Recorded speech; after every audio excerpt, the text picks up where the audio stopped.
At dahil day off ko ngayon, naisipan kong magmasasa sa Tingloy. Sinecheck ko na yung sasakyan ko, baka mamaya magka-aberya. Inon ko na rin yung sensor nito para obstacle avoidance na rin.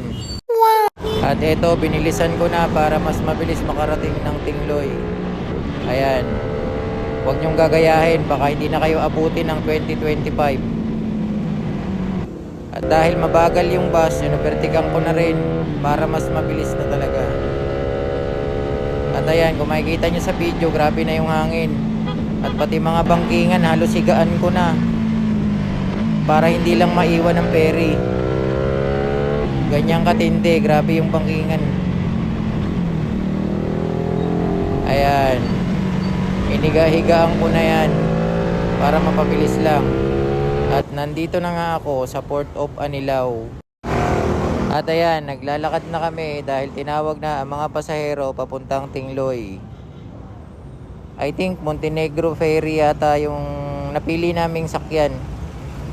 Dahil hindi ko na dinala yung motor ko at iniwan ko na sa parking ng Anilao. Pero kung dadalhin ko yung motor ko, much better itong Tingloy Ferry kasi nagkakarga to ng motor.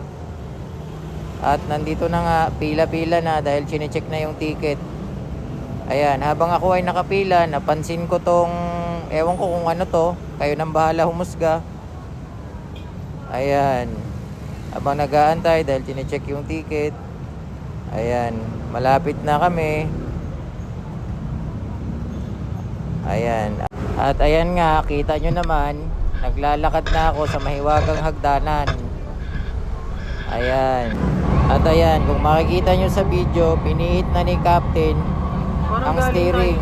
Paalis na kami ng Port of Anilao. At ayan, nagsimula nang maglayag ang Kalakalang Galyon. Montenegro Ferry pala.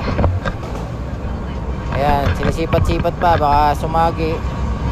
Siguro dating hinihit ito sa tatay. At ayan nga,